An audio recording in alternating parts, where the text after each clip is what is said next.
الحمد لله الذي شرع لنا من الدين ما وصى به المرسلين وأكمله وأتم به النعمة على المؤمنين وجعله حجة قاطعة وآية ساطعة على المعاندين. أشهد أن لا إله إلا الله وحده لا شريك له وأشهد أن محمدًا عبده ورسوله.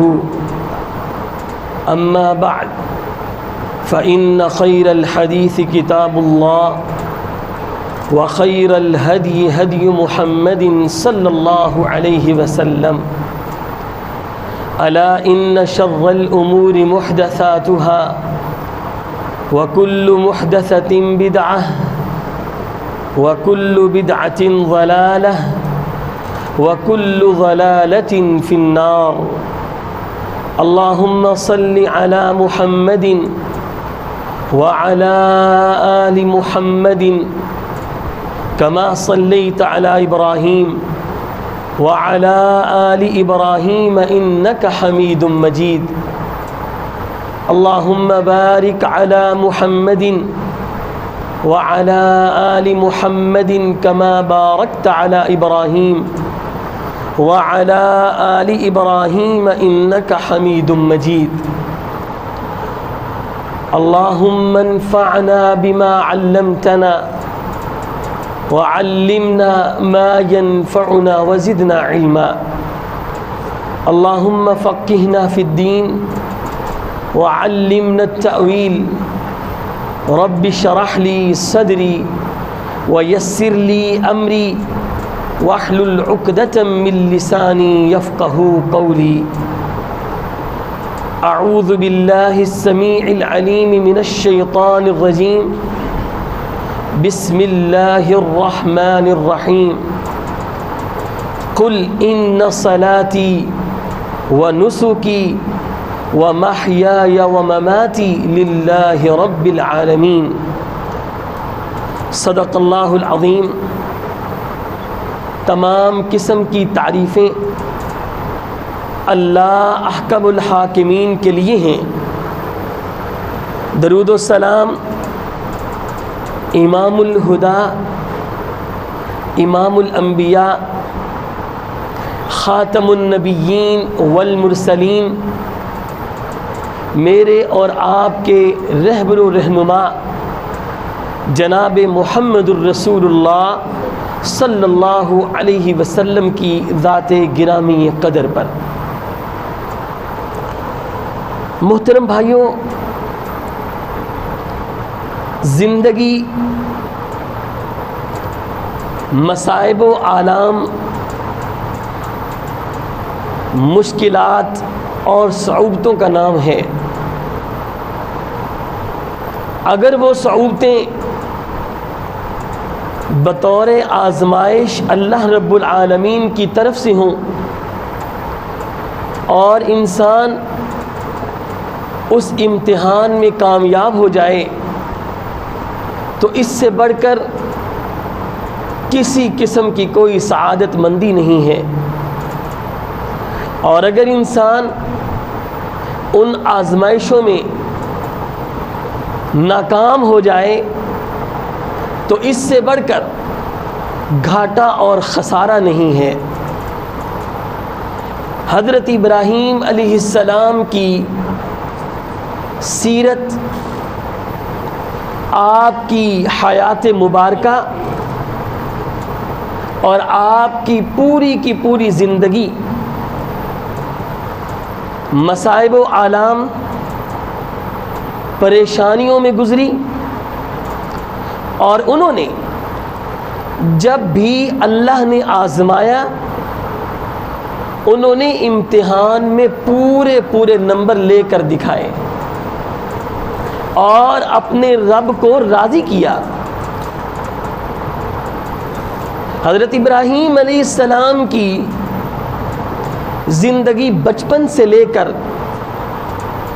جوانی تک کبھی گھر میں پریشانیوں کا سامنا ہے، کبھی دعوت اور دین کے معاملے میں پریشانیوں کا سامنا ہے، کبھی اللہ کی عبادات اور توحید کے معاملے میں پریشانیوں کا سامنا ہے، کبھی قوم کے مختلف قسم کے گلے شکوے ان سے پریشانیوں کا سامنا ہے، کبھی نمرود کے دربار میں نمرود کی مختلف قسم کی ہرزہ سرائی سے پریشانیوں کا سامنا ہے، کبھی آگ میں جلانے کے لیے ابراہیم علیہ السلام کو نیست و نابود کرنے کے لیے وہاں پر پریشانی کا سامنا ہے، کبھی اپنے بچے اور اپنی بیوی کو تنہا سنگلاخ اور بے آب و گیا وادیوں میں چھوڑ کر آنا، اس پر پریشانیاں ہیں۔ اور معاملہ یہاں تک پہنچا کہ رب کائنات نے فرمایا ابراہیم اب بات ذرا اوپر چلی گئی ہے، میں اب تمہارے بیٹے کی تم سے قربانی مانگتا ہوں۔ ابراہیم علیہ السلام نے فرمایا میرے اللہ جی ابراہیم بھی حاضر تھا، اب ابراہیم کا بیٹا بھی حاضر ہے۔ ابراہیم علیہ السلام نے اپنے بیٹے کو اللہ کے کہنے پر قربانی کا ارادہ کیا، ان کے گلے پر چھری چلانے کا ارادہ کیا۔ قرآن نے اس کو ان الفاظ میں بیان کیا وَفَدَيْنَاهُ بِذِبْحٍ عَظِيمٍ، ابراہیم علیہ السلام سے ہم نے بہت بڑی قربانی مانگ لی تھی۔ اور ابراہیم علیہ السلام کی زندگی اور ان کی زندگی کی طویل داستان حیات وہ کیا ہے؟ اللہ فرماتے ہیں اِنَّ هَذَا لَهُوَ الْبَلَاءُ الْمُبِينُ، بہت بڑی بڑی آزمائشوں سے گزرنا، آزمائشوں پر پھر پورا اترنا، پھر اپنے رب کو راضی کرنا اور پھر اپنے رب کے قریب ہو جانا، یہ ابراہیم علیہ السلام کی زندگی ہے۔ اور انہی ابراہیم علیہ السلام جد الانبیاء ان کی طویل اور لمبی آزمائشوں کو، سخت آزمائشوں کو دیکھ کر اللہ نے ابراہیم علیہ السلام کو مقامات سے بھی نوازا، عزت و رفعت و بلندی سے نوازا، مقام و مرتبے سے نوازا۔ اور کس طرح نوازا؟ قرآن مجید نے اس بات کا واضح طور پر اعلان کیا۔ اللہ فرماتے ہیں کہ اتبع ملت ابراہیم حنیفا، اے میرے پیغمبر محمد الرسول اللہ صلی اللہ علیہ وسلم، ہم نے بطور معیار ہم نے آپ کے لیے ملت ابراہیمی کا چناؤ کیا ہے، اور آپ نے اگر پیروی کرنی ہے تو وہ کس ملت کی کرنی ہے؟ ملت ابراہیمی کی پیروی کرنی ہے۔ حضرت ابراہیم علیہ السلام کی اسی قربانی کے زمرے میں 10 ذی الحجہ کے دن اللہ اکبر ہم ان کی قربانی کو اس وقت جو انہوں نے اللہ کو راضی کیا تھا، ہم بھی ان کے اس عمل کو دیکھ کر اللہ کو راضی کرنے کی کوشش کرتے ہیں اور اس کے لیے جانور خریدتے ہیں۔ ابراہیم علیہ السلام کی سنت کے احیاء کے لیے، اس کو زندہ کرنے کے لیے قربانی کے جانور پر چھری چلاتے ہیں۔ کس لیے؟ اللہ ہم سے راضی ہو جائے۔ یہ ابراہیم علیہ السلام کی یاد میں گزرنے والا بہت بڑا دن ہے، اس لیے اللہ رب العالمین سے دعا کرنی چاہیے اللہ اس دن ہمارا جو بھی عمل ہو اللہ اس کو اخلاص کے ساتھ ہمیں کرنے کی توفیق عطا فرما، اور پھر اس کو اپنے بارگاہ خداوندی میں قبول و منظور فرما۔ آج کے اس خطبہ جمعہ کے اندر مختصر تمہید کے بعد ہم یہ بیان کرنا چاہتے ہیں کہ قربانی، اس کی لغوی اور اصطلاحی تعریف کیا ہے۔ ہمارے خطبے کا دوسرا پوائنٹ کہ قربانی کرنے کی شریعت میں حکمت اور فلسفہ کیا ہے۔ ہمارے خطبے کا تیسرا بڑا مین پوائنٹ کہ کچھ لوگ قربانی پر اعتراضات کرتے ہیں اور اس سنت ابراہیمی کا انکار کرتے ہیں. ہم ان کے اعتراضات کو ذکر کریں گے اور پھر اس پر قرآن و سنت کی روشنی میں جواب آپ کے سامنے رکھیں گے. ہمارے خطبے کا چوتھا پوائنٹ وہ یہ ہے کہ عشرہ ذی الحجہ شریعت اسلامیہ میں اس کی کیا فضیلت اور اس کے کیا احکامات ہیں.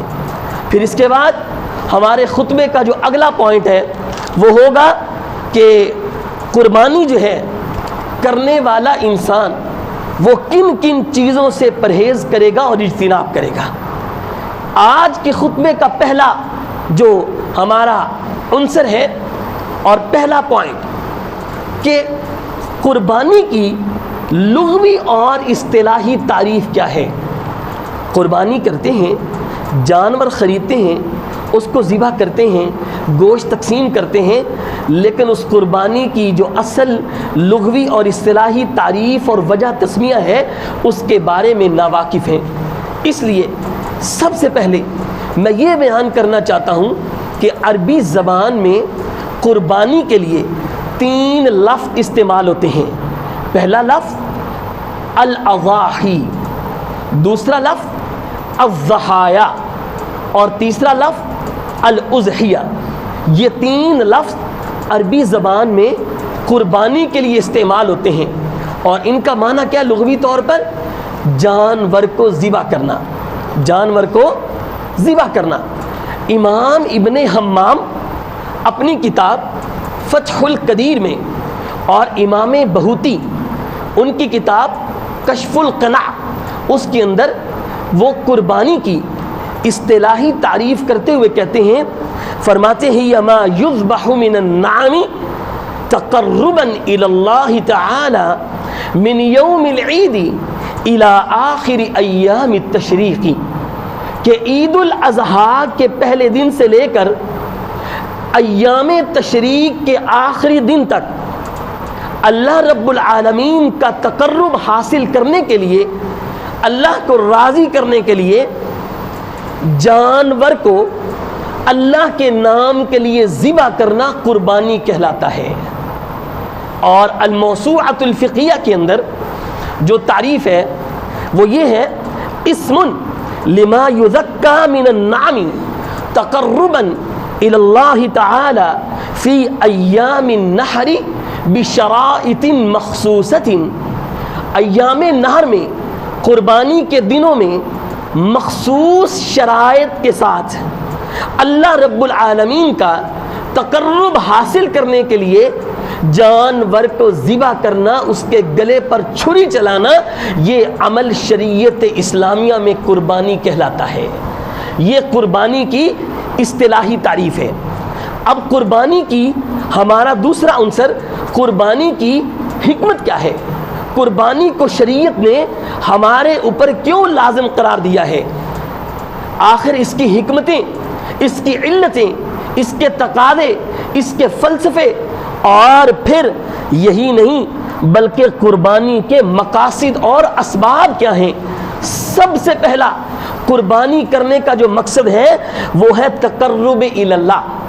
قربانی کرنے کا پہلا مقصد کون سا ہے؟ بول کر بتائیں، میرا ساتھ دیں. پہلا مقصد کون سا ہے قربانی کرنے کا؟ تقرب الی اللہ. تقرب الی اللہ کا کیا معنی ہے؟ اللہ کے قریب ہو جانا. تقرب الی اللہ کا کیا معنی ہے؟ اللہ کے قریب ہو جانا. اور اللہ کے قریب کس طرح ہونا ہے؟ وہ ہمارے نبی پاک جناب محمد الرسول اللہ صلی اللہ علیہ وسلم نے ہمیں سکھلایا ہے. آپ نے کیا فرمایا تھا؟ قل ان صلاتی و نسکی و محیایا و مماتی للہ رب العالمین. اے میرے نبی کہہ دیجئے، ان اہل ایمان کو سنا دیجئے، بے شک میرا نماز پڑھنا، میری عبادت اور میرا قربانی کرنا، میرا زندہ ہونا، میرا دنیا سے رخصت ہو جانا، یہ تمام چیزیں کس کے لیے ہیں؟ اللہ رب العالمین کے لیے ہیں. اور یہی تقرب الی اللہ کی دوسری آیت اللہ فرماتے ہیں، اے میرے نبی انا اعطیناک الکوثر، ہم نے آپ کو کوثر نہر عطا کی ہے. انا اعطیناک الکوثر فصل لربک وانحر، اللہ کی نماز پڑھیے اور قربانی کے جانور کو ذبح کیجئے۔ اب یہاں پہ بھی کس کے لیے کرنا ہے؟ لربک، اپنے رب کے لیے، اللہ کے لیے جانور کو ذبح کرنا ہے تاکہ اللہ کے ہم کیا ہو جائیں؟ قریب ہو جائیں۔ قربانی کی پہلی حکمت اور سبب کیا ہے؟ تقرب الی اللہ، اللہ کے قریب ہونا۔ اور قربانی کا دوسرا سبب وہ یہ ہے کہ تقوی اور اخلاص کی آبیاری، میرے اور آپ کے اندر اللہ کا ڈر پیدا ہو جائے، میرے اور آپ کے اندر اللہ کا خوف پیدا ہو جائے، میری اور آپ کی نیت اللہ کے لیے خالص ہو جائے، ہم جلوت میں ہوں، ہم خلوت میں ہوں، اگر ڈریں تو کس سے ڈریں؟ اللہ سے ڈریں۔ اللہ فرماتے ہیں لن ینال اللہ لحومها ولا دماؤها ولکن ینالہ التقوی منکم، لوگوں اللہ کو نہ تمہارے جانور کا خون پہنچتا ہے، نہ اللہ کو تمہارے ذبح کیے ہوئے جانور کا گوشت پہنچتا ہے۔ گوشت وہ غرباء اور فقراء لے جاتے ہیں، خون زمین پہ بہہ جاتا ہے، کہاں پر جاتا ہے؟ زمین کے اوپر۔ اللہ کو کیا پہنچتا ہے؟ وَلَٰكِن يَنَالُهُ التَّقْوَىٰ مِنْكُمْ، اللہ کو ہمارا تقویٰ چاہیے، اللہ کو ہمارا خوف چاہیے، اللہ کو خشیت چاہیے، اللہ کو اللہ سے ڈرنا مقصود ہے۔ اس لیے میرے بھائیوں، قربانی کا دوسرا بڑا سبب کیا ہے؟ تقویٰ اور خوف، وہ ہمارے دلوں کے اندر کیا ہو جائے؟ مضبوط ہو جائے۔ قربانی کا تیسرا فلسفہ اور تیسرا مقصد سنت ابراہیم کا احیاء، حضرت ابراہیم علیہ السلام کی سنت کو آج ہم دوبارہ زندہ کرتے ہیں، اور یہ صدیوں سے کرتے آ رہے ہیں، اور یہ قیامت تک سنت ابراہیمی کا احیاء ہوتا رہے گا، احیاء ہوتا رہے گا انشاءاللہ۔ قربانی کا چوتھا فلسفہ جو ہمارے سامنے ہے وہ یہ ہے کہ اللہ تعالیٰ کا شکر ادا کرنا۔ اللہ، یہ جو ہم نے جانور خریدا ہے، ہمارے پاس اس کو خریدنے کی طاقت نہیں تھی، یہ طاقت سے نوازا ہے تو تو نے نوازا ہے۔ اللہ، یہ شکرانے کے طور پر ہم تیرے لیے جانور کو ذبح کرتے ہیں، اس کا خون بہاتے ہیں۔ اللہ، ہمارے اس عمل کو شکرانے کے طور پہ قبول فرما لے۔ بھائی میری بات کی سمجھ لگی؟ آخری اور بڑی اہم حکمت، واللہ العظیم میں حیران ہو چکا ہوں اس حکمت کے اوپر، جس کو شیخ ابن عثیمین رحمہ اللہ نے بڑی زبردست دلیلوں کے ساتھ ذکر کیا ہے۔ وہ کیا ہے؟ وہ یہ ہے، وہ فرماتے ہیں کہ آخری اور مین حکمت ہوتا یہ تھا کہ مشرکین جانوروں کو بتوں کے نام پر ذبح کرتے تھے، بتوں کے نام پر، آستانوں کے نام پر، جو ان کے بت بنائے ہوئے تھے ان کے نام پر جانوروں کو ذبح کرنا، ان کے لیے نظر و نیاز کرنا، ان کے لیے جانوروں کا خون بہانا، جانوروں کو ان کے لیے متعین اور مختص کرنا۔ میرے اسلام نے ان کی ان تمام چیزوں کو رد کیا اور کیا فرمایا؟ وَمَا ذُبِحَ عَلَى النُّصُبِ، جو تم بتوں پر جانور کو ذبح کرتے ہو اللہ کو وہ قبول نہیں ہے۔ اللہ کو تو جانور وہ قبول ہے جو اللہ کے لیے کیا جائے۔ وَمَا أُهِلَّ بِهِ لِغَيْرِ اللَّهِ، اس کے اوپر غیر اللہ کا نام نہ لیا جائے۔ جانور کے گلے پر چھری چلانی ہے تو کس نیت سے چلانی ہے کہ اللہ یہ جانور دینے کی طاقت بھی تیری تھی، اس جانور کو خون بہانا اور ذبح کرنا وہ بھی تیرے ہی لیے ہے، اس کا گوشت بھی تیرے لیے ہے۔ اللہ تو میرے اس عمل کو قبول فرما لے۔ بھائی میری بات کی سمجھ لگ رہی ہے؟ یہ قربانی کی حکمتیں اور قربانی کے مقاصد ہیں، قربانی کے فلسفے اور قربانی کے اسباب ہیں، کیوں قربانی کرنی ہے۔ اس کے بعد جو ہمارا اگلا پوائنٹ ہے وہ بڑا مین اور اہم پوائنٹ ہے، وہ یہ ہے کچھ لوگ اعتراض کرتے ہیں کہ قربانی کا شریعت اسلامیہ میں کوئی وجود نہیں ہے۔ وہ کون ہیں؟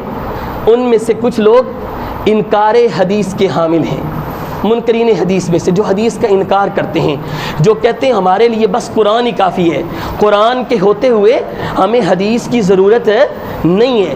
ان کا اعتراض، پھر اس کے بعد ملحدین کا اعتراض، پھر اس کے بعد سیکولرزم سے کچھ لوگ بڑے مانوس ہیں ان کا اعتراض، ان لوگوں کا، اور پھر پرویزی نظریات کے حامل جو لوگ ہیں ان کا یہ اعتراض ہے کہ شریعت اسلامیہ میں قربانی کا کوئی وجود نہیں ہے۔ ہاں البتہ قربانی ہے، لیکن کب ہے، کہاں پر ہے؟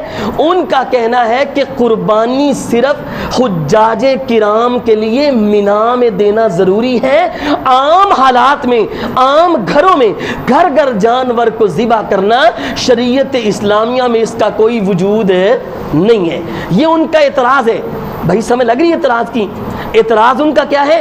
وہ کہتے ہیں کہ قربانی صرف کس کے لیے خاص ہے؟ مینا میں جو حاجی حج کرنے کے لیے جاتے ہیں ان کے لیے، گھر گھر میں قربانی کا کوئی جواز نہیں ہے۔ جبکہ میں جب قرآن و حدیث کو دیکھتا ہوں، میں نبی کریم صلی اللہ علیہ وسلم کے عمل کو دیکھتا ہوں، میں احادیث کی جو کتب ان کو دیکھتا ہوں، مجھے ایک روایت بھی، ایک حدیث بھی ایسی نہیں ملی ذخیرہ احادیث میں سے جو اس بات پر دلالت کرتی ہو کہ قربانی صرف مینا میں موجود حاجیوں کے لیے ہے، عام گھروں میں، عام حالات میں قربانی کا وجود نہیں ہے۔ ایک حدیث بھی مجھے نہیں ملی۔ نبی کریم صلی اللہ علیہ وسلم کے زمانے سے لے کر حضرات صحابہ کرام تک، حضرات صحابہ کرام کے زمانے سے لے کر حضرات تابعین تک، تابعین کے بعد ائمہ، فقہا، محدثین، ان کے ادوار تک، اور تعاملین امت کے، میں اس بات پر پہنچا ہوں کہ شریعت اسلامیہ میں قربانی کا وجود حاجیوں کے لیے بھی ہے اور عام حالات میں بھی وجود ہے، اور یہ عمل حضرت ابراہیم علیہ السلام کا قربانی کا یہ صدیوں سے چلا آ رہا ہے۔ اور یہاں پر میں بڑی اہم بات ذکر کرنا چاہتا ہوں، جو لوگ اس بات کے انکاری ہیں کہ یہ قربانی کا وجود نہیں ہے، صرف حاجیوں کے لیے ہے، میں ان کو بتلانا چاہتا ہوں۔ اللہ فرماتے ہیں وَلِكُلِّ أُمَّةٍ جَعَلْنَا مَنْسَكًا لِيَذْكُرُوا اسْمَ اللَّهِ، اللہ سورۃ الحج میں فرماتے ہیں ہم نے ہر امت کے لیے قربانی اور عبادت کا معیار بنایا ہے تاکہ وہ اللہ کے نام پر جانور کو ذبح کریں، اللہ کا نام لے کر۔ اللہ اکبر۔ یہاں پہ دیکھیں، جب آپ انجیل پڑھیں گے، بائبل پڑھیں گے، آپ تورات پڑھیں گے، آپ جو سفر خروج ہے اس کے ابواب پڑھیں گے، آپ ہندوازم کی کتابوں کو پڑھیں گے، آپ بدھ مت کی کتابوں کو پڑھیں گے، مذاہب عالم کی جتنی بھی کتابیں ہیں ان کا مطالعہ کریں، تمام کتابوں کے اندر قربانی کا وجود تھا۔ اور یہ قربانی کا وجود آج نہیں، ابراہیم علیہ السلام سے اس کا آغاز نہیں ہوا، بلکہ حضرت آدم علیہ السلام سے اللہ نے جب ان کے 2 بیٹوں سے قربانی کا مطالبہ کیا، اس وقت سے یہ قربانی کا آغاز ہوا ہے، اور اس پہ اوپر مسلمان اور اس سے پہلے لوگ وہ عمل کر رہے ہیں، اور عمل سے یہ بات ثابت ہے۔ اور جو لوگ یہ کہتے ہیں کہ حاجیوں کے لیے قربانی ضروری ہے، واللہ العظیم حضرات محدثین نے کتب احادیث میں، مسانید میں، معاجم میں جتنی بھی حدیث کی کتابیں ان میں انہوں نے جو حج کے حوالے سے قربانی ہے اس کے لیے لفظ بھی علیحدہ استعمال کیا ہے، اور اس کے لیے جو قربانی کے طریقہ کار ہے وہ بھی علیحدہ ہے، اور جو عام حالات میں قربانی ہے اس کے لیے علیحدہ ہے۔ حج کے اندر کی جانے والی قربانی جو حاجی لے کر جاتے ہیں اس کے لیے کہتے ہیں مناسک الحج کے ابواب اور چیپٹر میں حضرات محدثین نے باب قائم کیا ہے، باب الحدی۔ جو حاجی جانور لے کر جاتا ہے نا، ذہن میں رکھ لیں، حاجی جو وہاں پر جانور ذبح کرتا ہے قربانی کا، اس کے لیے اضحیہ کا لفظ استعمال نہیں ہوتا، اس کے لیے ہدی کا لفظ استعمال ہوتا ہے۔ کون سا لفظ استعمال ہوتا ہے؟ ہدی کا۔ اور جو عام جانور ہم یہاں پر ذبح کرتے ہیں اس کے لیے شریعت میں اور کتب احادیث میں کتاب الاضحیہ، اضحیہ کا لفظ استعمال ہوا ہے۔ محدثین نے دونوں لفظ علیحدہ علیحدہ چیپٹر میں علیحدہ علیحدہ کیٹیگری کے ساتھ بیان کیے ہیں۔ ہدی کا لفظ حج والوں کے لیے اور اضحیہ کا لفظ عام حالات میں ہم یہاں پر جو قربانی کرتے ہیں اس کے لیے کیا ہے۔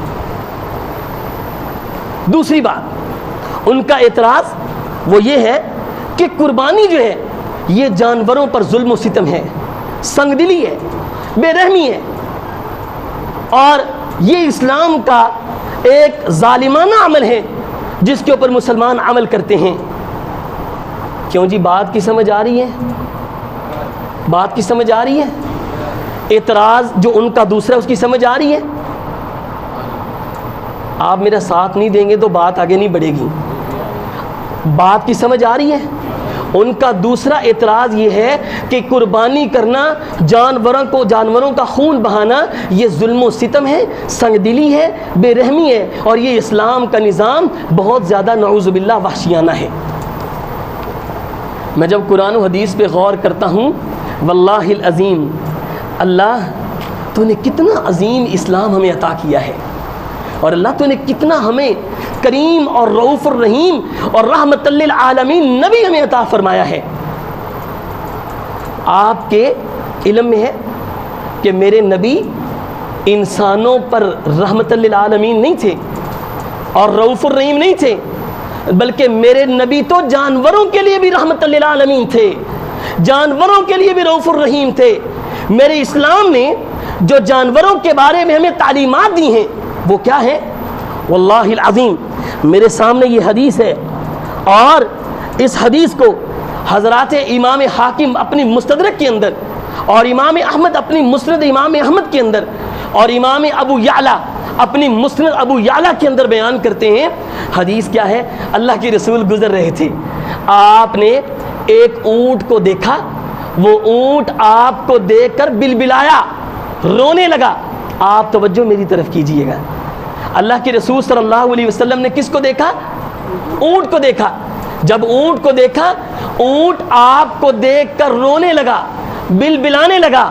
میرے نبی کریم صلی اللہ علیہ وسلم اس کے پاس آئے، آپ نے اس کی پیٹھ پر ہاتھ رکھا، جیسے ہی ہاتھ رکھا اونٹ پرسکون ہو گیا، اطمینان میں ہو گیا۔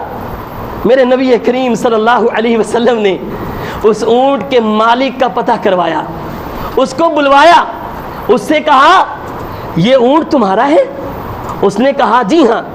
اللہ کے رسول صلی اللہ علیہ وسلم نے فرمایا افلا تتقی اللہ فی هذه البہیمہ التی ملکک اللہ ایاہا، تمہیں اللہ سے ڈر نہیں لگتا ان جانوروں پر ظلم و ستم کرتے ہوئے جس کا مالک تمہیں اللہ نے بنایا ہے؟ کہنے لگا اللہ کے رسول کیا ہوا ہے؟ نبی کریم صلی اللہ علیہ وسلم نے فرمایا فَإِنَّهُ شَكَا إِلَيَّ أَن تَجِيعَهُ وَتُذْئِبَهُ، تمہارے اس اونٹ نے مجھے تمہاری شکایت کی ہے، اس کا یہ کہنا ہے کہ میرا مالک مجھے بھوکا رکھتا ہے، اور میرا مالک بھوک کے ساتھ ساتھ مجھے اتنا کھلاتا پلاتا نہیں جتنا میرے کاندھوں پر بوجھ رکھتا ہے۔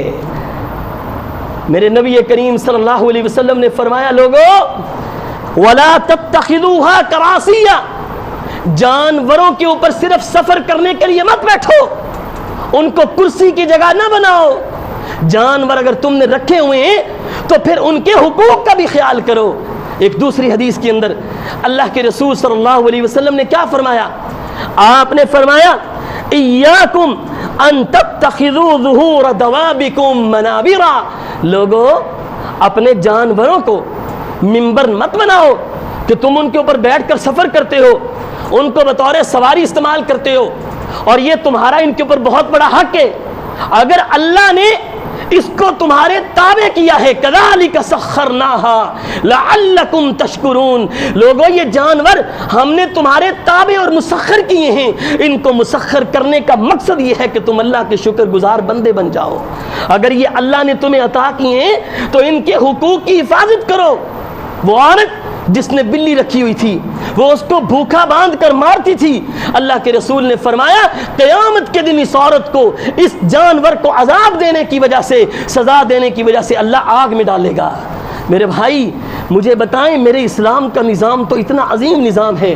اللہ کے رسول فرماتے ہیں اتق اللہ فی هذه البہائم، لوگوں ان جانوروں کو رکھا ہے تو ان کے حقوق کا خیال کیا کرو، ان کو پانی پلایا کرو، ان کو کھانا کھلایا کرو، ان کا گھاس پھوس، ان کی جو ہے وہ چارہ، اس کا اہتمام کیا کرو، ان کے حقوق کی حفاظت کرو۔ اگر جانوروں کی حقوق کی حفاظت نہیں کر سکتے تو واللہ العظیم ان احادیث کی روح سے آپ اللہ کے مجرم ہیں۔ میرے اسلام کی تو یہ تعلیم ہے۔ اسلام سنگ دلانہ نظام رکھتا ہے، جانوروں پر بے رحم ہے، نعوذ باللہ ظلم و ستم والا یہ سسٹم اور عمل ہے۔ واللہ العظیم ان لوگوں کو یہ نظر نہیں آتا کہ روزانہ کی بنیاد پر لاکھوں کی صورت میں جانور ذبح ہوتے ہیں، شادی بیاہ کے لیے، تقریبات کے لیے، رسوم و رواج کے لیے جانور ذبح ہوتے ہیں، اس خون کے اوپر ان کو کوئی اعتراض نہیں ہے۔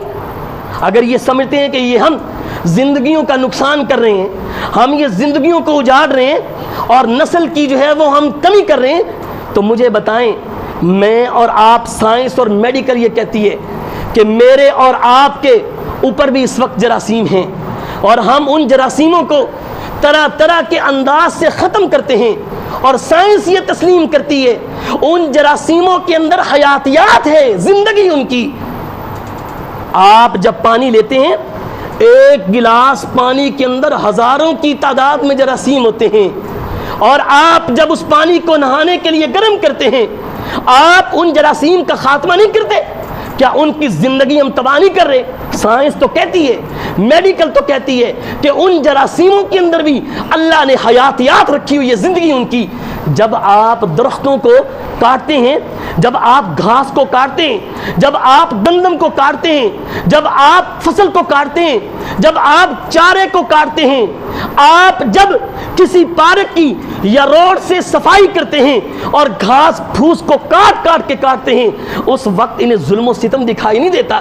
سائنس یہ کہتی ہے، میڈیکل یہ کہتی ہے کہ ان چیزوں کے اندر بھی اللہ نے زندگی رکھی ہوئی ہے۔ اگر یہ زندگی کا خاتمہ ہے، یہ ظالمانہ نظام ہے اسلام کے اندر قربانی کا، تو پھر ان جانداروں کو ختم کرنا، ان کی جان کو ختم کرنا، یہ ظلم نہیں ہے؟ بتائیں مجھے، کیا یہ ظلم نہیں ہے؟ یہ بھی ظلم ہے۔ صرف اسلام کے اوپر اعتراضات اور اسلامی تعلیمات اور عبادات کے اوپر اعتراضات کے سوا اور کچھ بھی ان کے پاس نہیں ہے۔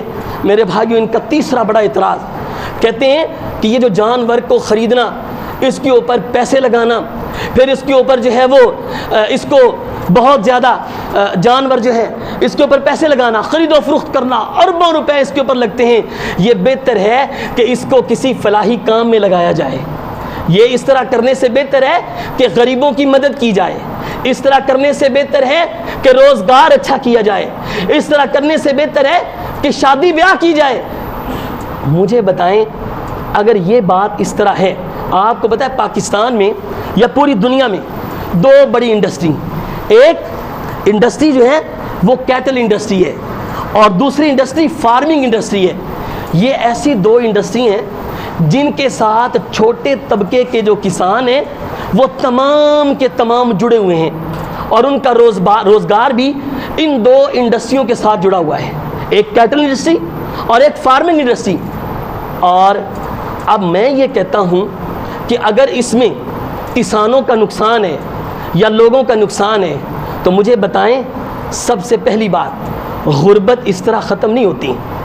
غربت پیسے تقسیم کرنے سے ختم نہیں ہوتی، اور غربت اگر ختم کرنی ہے تو معاشی پہیہ چلانا پڑے گا، کسی کو روزگار بنا کر دیں، کسی کو کاروبار بنا کر دیں۔ اس طرح اگر آپ کا یہ ذہن ہے کہ پیسے تقسیم کر دیے جائیں تو اس طرح غربت ختم ہو جائے گی۔ معاشی طور پر کسی بھی ملک کو مستحکم اور مضبوط کرنا ہو، اس کے لیے یہ طریقہ کبھی کسی نے نہیں ڈھونڈا۔ میرے بھائیو، دوسری بڑی بات اس سے بڑھ کر وہ یہ ہے کہ مجھے بتائیں، اس وقت پورا سال جو لوگ گوشت نہیں کھا سکتے، گوشت کے لیے ترستے رہتے ہیں، مہاجرین شام کے ہوں، برما کے ہوں، فلسطین کے ہوں، بھوکے گوشت کے لیے تڑپتے رہتے ہیں۔